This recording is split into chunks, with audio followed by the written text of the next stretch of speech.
Wow, what a week it has been. So let's just recap. We've had Haas reveal its new Rich Energy sponsored livery, Sauber officially becoming Alfa Romeo, Force India officially becoming Racing Point, and a whole host of other news. And you guys have been talking all about it. Welcome to this week's episode of Controversial Motorsport Fan Quotes. For those who don't know, Motorsport Fans is a unique community of, you guessed it, fishermen. No, motorsport fans, of course. And you guys have been writing and discussing and reacting to all sorts of motorsport topics. So every week I have a read through them and pick out the most controversial thoughts and opinions shared on the app, and deliver them here for you right now. So here we go. First of all, we have Hansford 90s Haas. Where do they go from here? If they fail to gain independence, it is likely the team has already reached its peak and will be destined to spend the rest of its years racing in the midfield. So, Haas has really booked a trend when it comes to new Formula 1 teams. It's now going into year 4 and it still hasn't sunk to the back of the grid.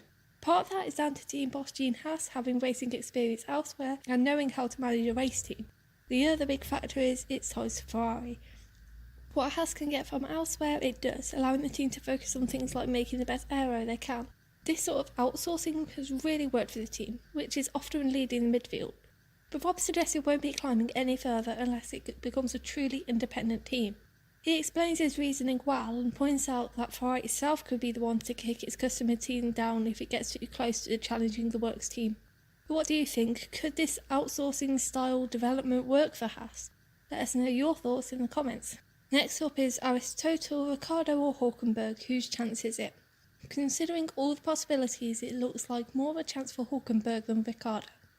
Ricciardo and Hulkenberg is probably one of the most exciting yet underappreciated pairings on the grid, with both having a huge opportunity in 2019.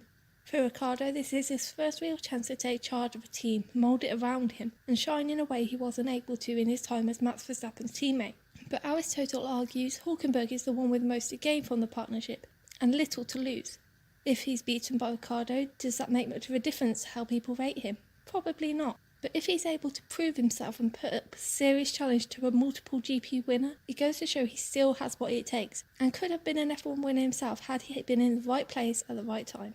Aristotle goes into so much more detail than that, and it's a really interesting read. Check it out and let them know if you agree or if you think Ricciardo has the most to gain. And finally, Freddie Coates, 3 drivers, 2 seats, 1 favourite. 2019 becomes doubly important for both Kvyat and Albon, as it is effectively a trial run for Ticktum's 2020 teammate.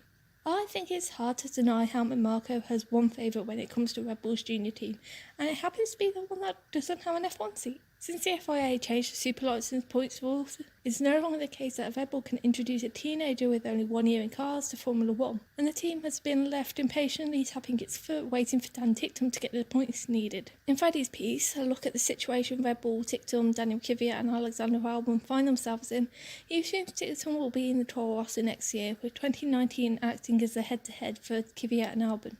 But is Ticktum's route to F1 that certain? Okay, it seems unlikely given Red Bull's track record, but could it be that both Kvyat and Albon impress enough to earn a second season as teammates? Could Ticktum be left at the sidelines?